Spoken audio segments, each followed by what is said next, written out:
Olá, seja bem-vindo, bem-vinda a mais um encontro aqui, né? Esse encontro especial que é o Seminário de Verão 2023, né? É um encontro especial nesse período de Carnaval, tá? Então a gente vai se encontrar aí durante os próximos 3 dias, né? Hoje é domingo, depois segunda, depois terça. E o tema que as pessoas escolheram na votação que a gente teve na nossa comunidade foi o tema da meditação, tá? Então, eu acho importante que a gente comece já o ano com esse tema, que é o tema da meditação, né? Daí eu tenho algumas sugestões para vocês, tá? A primeira é que a gente tenha em mãos algum tipo de caderno, papel, né? Caneta, certo? E que a gente anote tudo que vai ser falado e em seguida a gente tente experimentar o que vai ser falado, tá? Já que provavelmente o que vai ser falado são coisas que a gente não está acostumado a dialogar no dia a dia, por falta de espaço ou porque simplesmente a gente nem desconfiava de que é possível trabalhar os problemas ou situações dessa forma, tá? Então, a gente vai dar início ao Seminário de Verão 2023, nesse especial de Carnaval. E, como eu falei, o tema escolhido pelas pessoas, pelos participantes da Roda do Dharma, foi o tema da meditação. Eu já queria adiantar que, para esse Seminário de Verão de 2023, eu vou considerar que vocês já viram ou como sentar em meditação, como posicionar o corpo para sentar em meditação e, em alguma medida, vocês conseguem sentar um pouco e relaxar a mente. Nesse sentido, quando eu falo relaxar a mente, não é ficar de boas, né? Ou então ficar fazendo a meditação da vaquinha, que é eu estou aqui parado, com o corpo parado, mas a mente segue saltitando de um lado para o outro, certo? Então, eu vou considerar que a gente já fez a etapa de como preparar o corpo para meditar. E, nesses próximos 3 encontros que a gente vai ter, eu vou trabalhar o aspecto de mente e o aspecto de energia. Caso você esteja chegando agora, eu não sei qual é o lugar que você está na meditação, certo? Eu sugiro que você veja o post no site da Roda do Dharma chamado Tudo o que você precisa saber sobre a postura de meditação. E lá tem o passo a passo sobre tudo que a gente deveria saber para posicionar o corpo para meditar. Tá? Se você está chegando agora e você nunca meditou antes, relaxa. Relaxa, faz como eu falei, pega um caderno, uma caneta, anota o que você acha que faz sentido para você e a partir daí é que a gente vai começar esse trabalho de lapidação do mundo interno, ok? Então, para começar, o que a gente chama de meditação, a gente vai chamar aqui o que os tibetanos chamam de GOM. GOM é G-O-M, que significa familiarizar-se com algo que você já tem, tá? Então, isso é muito importante. Quem está chegando agora, eu sugiro que veja no canal do YouTube da Roda do Dharma, veja a playlist chamada Vida Contemplativa, tá? Onde eu vou abordar vários aspectos do que não é a meditação. E aqui, quando eu falo dessa forma de familiarizar-se com algo que eu já tenho, que é algo que eu já tenho, talvez isso soe estranho para a maioria das pessoas que estão começando, porque a maioria das pessoas que está começando tem uma sensação de pobreza interior. Então aqui não. Aqui significa que você vai meditar para olhar algo que você já tem. Por exemplo, se você chegar para um tibetano e perguntar: "E aí, você é budista ou não?", ele vai achar essa pergunta um pouco estranha. Ele vai se identificar como Nampa. Nampa significa insider em inglês. O mais próximo que a gente poderia traduzir isso como uma linguagem em português significa aquele que olha para dentro, que a gente traduz como contemplativo, tá? Daí, o que acontece? Por que isso é importante de saber? Porque para essa abordagem de meditação que eu vou trazer aqui, nesse encontro do seminário de verão, a gente já precisa ter claro que nós não vamos encontrar um resultado externo, ou seja, fora de nós, que seja favorável, satisfatório e permanente, tá? E o que é que vai acontecer? A pessoa se dá conta de que, ué, e agora? O que é que vai acontecer comigo, né? Já que eu vou precisar me levantar da meditação e vão precisar me relacionar com as pessoas, inclusive comigo. E agora, o que é que eu faço? Né? Se essa é uma meditação que eu estou sugerindo aqui, mas é uma meditação que ela não está dependendo de um resultado externo para ser validada ou não. Então, a gente também deveria parar, em uma certa medida, contemplar, né? Para onde que a gente está sendo levado por esse processo mental, que é neurótico, histérico e que faz a gente girar em círculos, tá? Sua Santidade, Digo Khyentse Rinpoche, ele vai dizer que é como aquele cachorro que fica na beira de estrada, que sempre que um pau é lançado, ele segue atrás do pau. Sabe aquela madeirinha assim, que ele jogado e ele chega atrás, né? Ou então a gente passa com um carro assim e o cachorro vem atrás do carro, né? Então, para onde que esse movimento está levando a gente, né? E aí a gente precisa entender que quando a gente fala dessa forma, a gente não está querendo rebaixar as pessoas.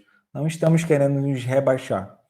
O que a gente precisa entender é que é necessário olhar que esse processo ele está aflorando, ao mesmo tempo é necessário iluminar esse processo, clarificar esse processo, certo? Sem isso, não faria sentido falar sobre essas coisas, certo? Em última análise, a gente precisaria entender como que então a realidade surge, né?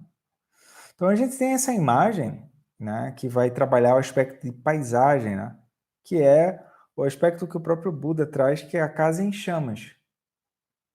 Então o samsara está aí e a casa está em chamas, certo? A casa em chamas significa o quê? Dentro do aspecto das bolhas de realidade, a gente não tem como resolver. Aí a gente não quer ver isso, né? Ou então a gente fica com um certo cinismo. Será que isso é verdade? Ah, mas isso é verdade mesmo ou não?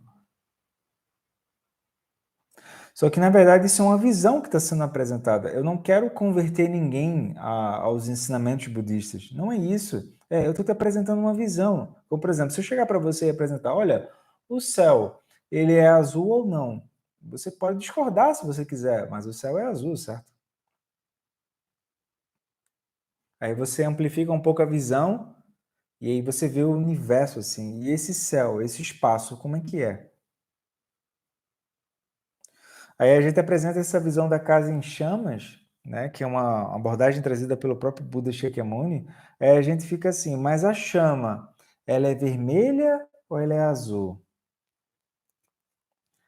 Será que dá tempo de eu carregar o meu celular enquanto a casa está em chamas? Dá ou não dá? Né? A Wi-Fi está funcionando porque a casa está em chamas, mas enfim, eu preciso ver as notícias, né? Olha, eu acho que a casa está em chamas, mas eu tô com preguiça de me levantar, porque essa coisa de casa em chamas dá muito trabalho. Eu não sei se essa coisa de casa em chamas, né? Olha, eu li, em algum lugar que tem uma citação de alguém que alguém disse que a casa em chamas significa, bom, e a casa está pegando fogo, entende? E a gente fica nessas neuroses aí. Então, a forma como eu venho trazer a meditação aqui, ela pressupõe que a gente quer usar a meditação como caminho. Tá? Quando falamos em caminho, se estamos falando em roda do Dharma, estamos falando em 4 nobres verdades e o caminho dos passos, né? Então, temos o caminho da meditação. Ou seja, quando falamos em caminho da meditação, nós estamos querendo usar da meditação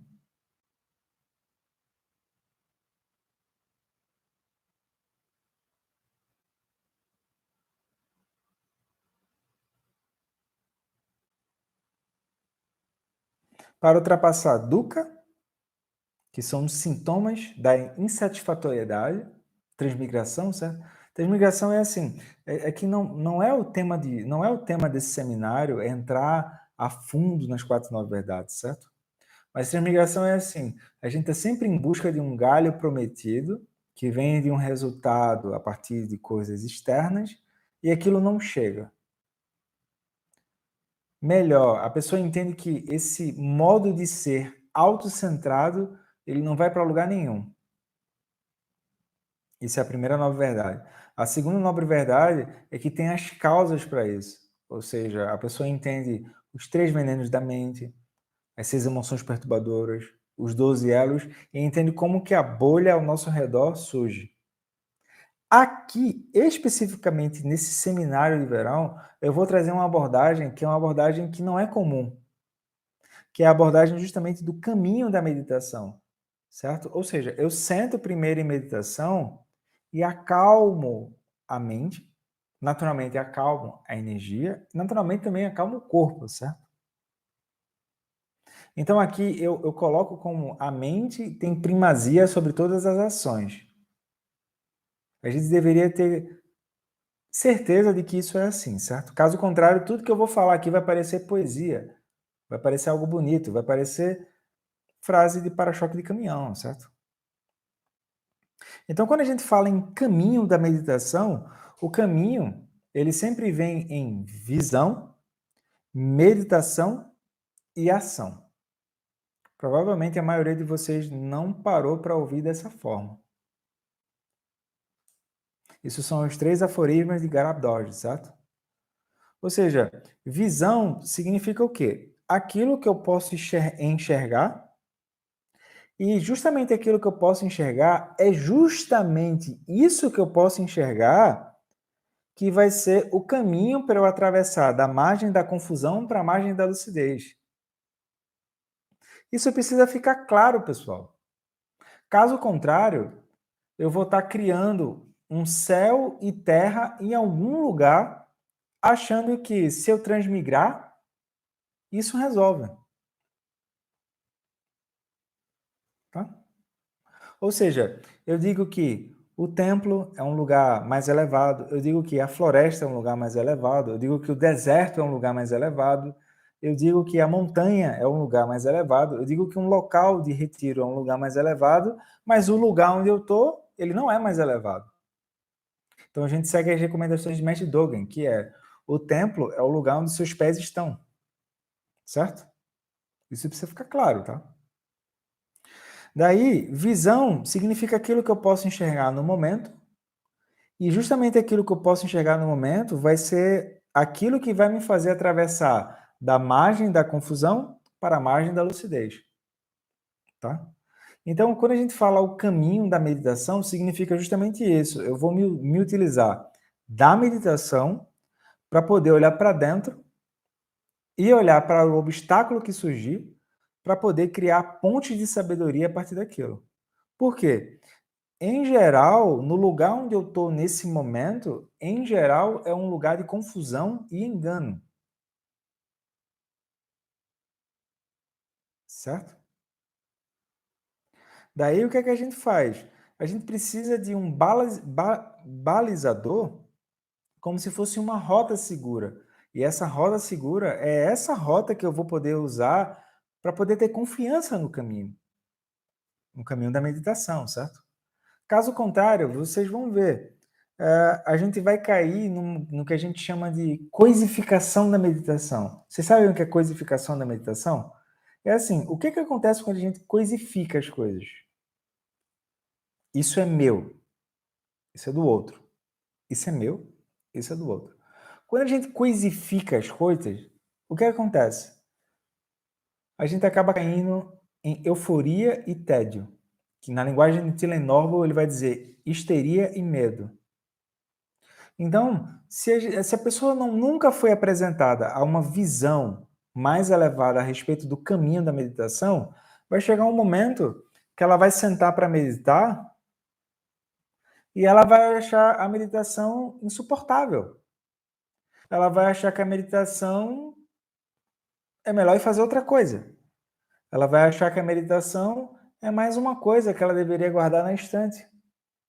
Ela vai achar que a meditação é mais um curso que ela deveria acumular. Ela vai achar que a meditação é mais um livro. Ou seja, é como se ela começasse a rejeitar a experiência do caminho da meditação e ela começasse a ter ideias satélite, né? Ideias que circunambulam a meditação, mas a experiência de meditação em si, isso é algo que fica para depois, tá? Então, para isso funcionar, a gente precisa então de visão, meditação e ação. Então, hoje a gente vai falar de visão, que é o quê? A visão tem a ver com como que eu me relaciono com as experiências e transformo aquilo em sabedoria. Então, em geral, para nós, isso pode parecer muito estranho, porque, em geral, a gente vem com uma visão de pobreza ou uma visão de competição, certo? Onde eu estou sempre, né, correndo atrás de uma nova informação, onde estou sempre correndo atrás de algo novo, onde eu estou sempre correndo atrás de algo como se aquilo fosse fora de mim. Aqui é pare, olhe, veja, olhe para dentro, solte, certo? Então, quando a gente fala dessa forma, visão está intimamente ligado com motivação. Ou seja, como é que eu me relaciono com algo quando aquilo surgir? Porque eu já percebi que eu paro em silêncio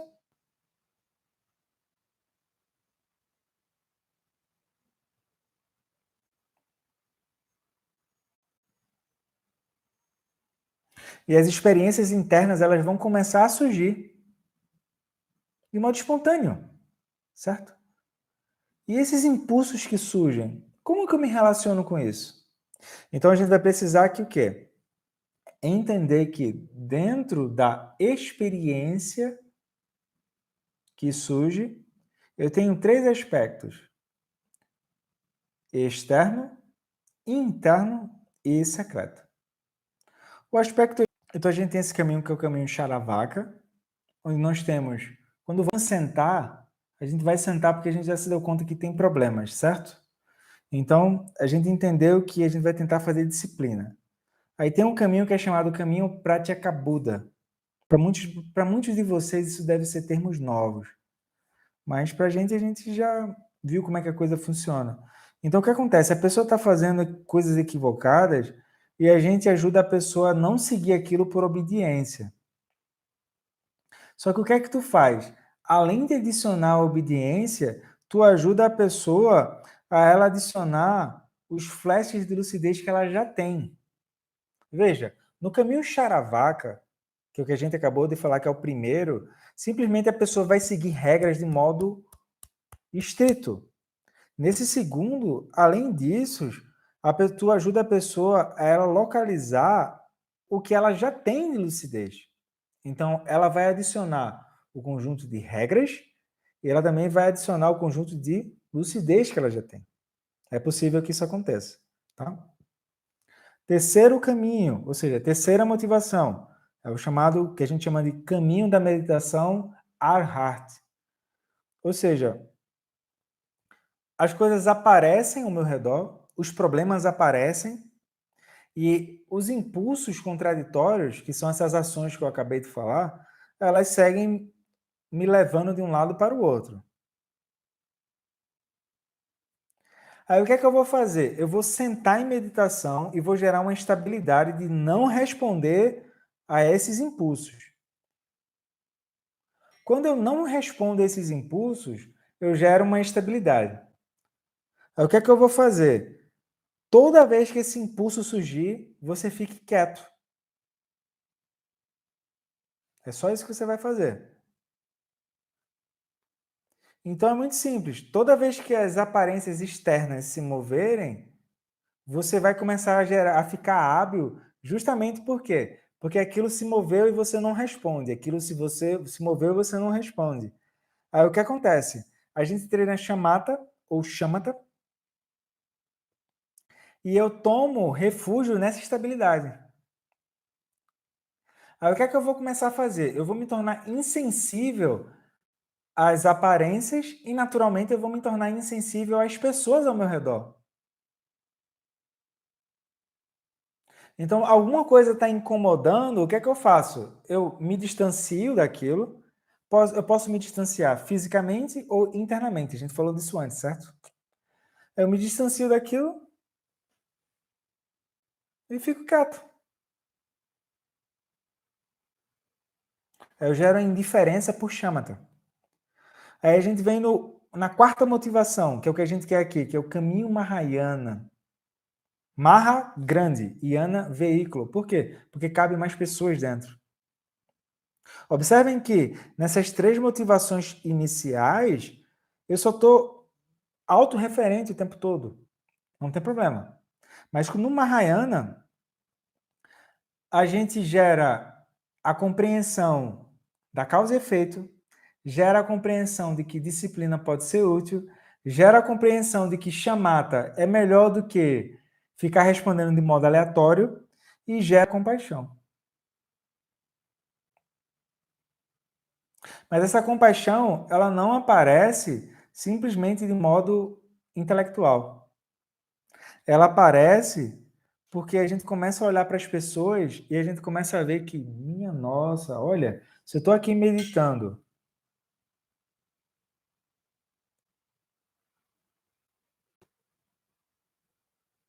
e percebo que é difícil lidar com isso, imagina as pessoas que nunca pararam para olhar para isso.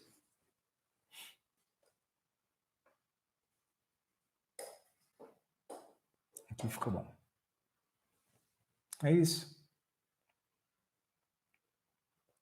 Então, o que acontece? A pessoa começa a olhar as pessoas ao redor e ela começa a querer ajudar. Brota uma energia de querer ajudar. Então, a pessoa se dá conta de que, olha, esses impulsos que surgem na mente não sou eu. Isso é o karma. Quando esses impulsos, eu não mantenho lucidez sobre esses impulsos, eu apronto. Então, o que é que eu vou fazer? Eu vou manter o refúgio e a bodhicitta sempre acesos, dentro do que eu puder. Porque é como se o karma ele funcionasse como um vento tentando passar pela vela. Tudo que eu tenho que fazer é tentar manter a vela acesa e aquecendo o coração meu e dos outros. Então, essa perspectiva, que é a perspectiva Mahayana, ela agrega todas as outras perspectivas, tá? Antes do Mahayana, é como se essas três perspectivas anteriores, elas não conseguissem embarcar. Por quê? Porque não cabe dentro do mundo da pessoa. É como se eu não conseguisse ver o outro. Eu não consigo ver o outro. Tá? Aí eu tenho o quê? Refinamentos, que é o quê? Eu tenho o Mahayana e agora eu vou colocar Prajnaparamita dentro. Então, Prajnaparamita reforça a compaixão. Eu consigo me colocar no lugar do outro, vejo a ação negativa e dentro de mim boto um antídoto. Porque é simples. Nesse momento, a gente pode achar que a nossa história individual ela é diferente, certo? Ela é diferente, certo? Mas a nossa mente ela é igual, pessoal. É como abrir um chuchu por dentro. Externamente eles podem ser diferentes, mas dentro. Então, essa é a prática de compaixão. A prática de compaixão, se eu só tiver compaixão em si, a compaixão em si ela vai ter apego. Então, o que é que eu preciso ter? Eu preciso ter prajna paramita. Por quê? Porque o que quer que apareça vai ser visto como forma é vazio, vazio é forma nada mais é do que vazio, no mesmo e assim por diante, né? Ou seja, eu vejo o aspecto de vacuidade sobre as coisas. Aí eu tenho a quinta motivação, que é Traksho, ou seja, eu acumulei bastante a Prajna Paramita e agora eu tenho o reconhecimento da mandala da essência Vajra, a mandala Vajra. Então, o que quer que apareça, sei lá, raiva, orgulho, alguém, não sei o que, e assim por diante, o que, que a pessoa vai ver? Olha, isso é aparência Vajra, ou seja, isso é, não é, mas é. Então a pessoa entende perfeitamente a questão da acumulação da visão da Mandala Vajra, não porque alguém disse, mas é justamente porque vão aparecendo os obstáculos e ela vai acumulando aquilo na medida que os obstáculos vão surgindo. Por quê? Porque a gente não quer criar uma nova artificialidade. A gente não quer criar um novo faz de conta em algum lugar. A gente não quer criar um novo céu e inferno. Aí ela tem a sexta motivação, que é Kadá, ou seja, ela entende a pureza de todas as coisas. Ela entende que desse lugar da vacuidade, ela entende o ensinamento de Guru Rinpoche sobre os 6 selos. Aí ela vai ver, ué, tá todo mundo perdoado, porque como não tem mais ignorância, não tem um centro do mal, não tem um centro do bem, também não tem um personagem que é o centro do mal e nem o centro do bem, pô. E por fim, ela tem a sétima motivação, que é Togal, que é o quê? Dentro da linguagem da grande perfeição, a pessoa entende o que é chamado de Lyundrup. Ou seja, o que quer que apareça na mente, aquilo aparece sem esforço. Então é a própria natureza livre da mente, então não tem mais alguém ali julgando, certo? Então aquilo não surge de modo causal, não é assim. Eu estou aqui porque eu acessei o Instagram e eu vim ontem, eu vi que a divulgação foi feita em cima da hora e não sei o quê, papapá, papapá, papapá, papapá. Nessa última motivação, uma coisa muito simples, é o quê? Tu oferece para o outro a visão, a motivação, o caminho da meditação. Se o outro não vê, é porque ele está com a visão obstruída. É como se a mente dele fosse um grande quadro branco. Então, o ponto central do quadro branco não é o conteúdo que está sendo reproduzido no quadro branco. É simplesmente a capacidade de acolher aquilo. Então, o que quer que apareça, simplesmente aparece pela natureza livre da mente, que constrói aparências. Então, Lundrup e luminosidade é a mesma coisa. Ou seja, a mente dos seres é a luminosidade o tempo todo. Então, o que acontece? Se as pessoas estão presas no reino dos deuses, no reino dos infernos, no reino dos semideuses, no reino humano, carentes e assim por diante, tanto faz. Porque a prisão é a mesma, que é o quê? Avidya, ou ignorância, sobre a natureza do que surge. Eu não preciso tirar a pessoa do reino dos infernos ou a pessoa do reino dos deuses para que ela veja isso. Eu simplesmente preciso apontar para ela, apontar, não é obrigar, é apontar que como é que a mente cria essas aparências a partir dessa natureza livre. E aí a pessoa então entende que a luminosidade da mente constrói as aparências de modo incessante. Então, Para alguém que está preso no samsara, que seria a primeira motivação para meditar, a pessoa vê sofrimento, impermanência e assim por diante. Para alguém que está nessa sétima motivação, a pessoa não está vendo dessa forma. Ela está vendo uma natureza livre que está construindo realidade de modo incessante o tempo todo. Então, o que acontece, pessoal? Dentro disso que foi falado, para esse primeiro dia que está aqui, eu queria que a gente pudesse silenciar um pouco,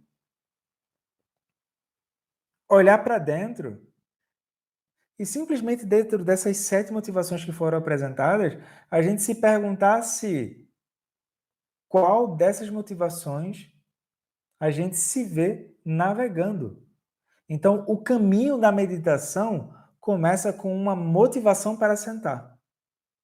Então, eu falei aqui de 7 possibilidades de lidar com os problemas, certo? O caminho Charavaca, por disciplina. O caminho Pratyeka Buda, além da disciplina, eu ajudo a pessoa a localizar os flashes de lucidez. Além disso, tem o caminho do Ahart, que é o quê?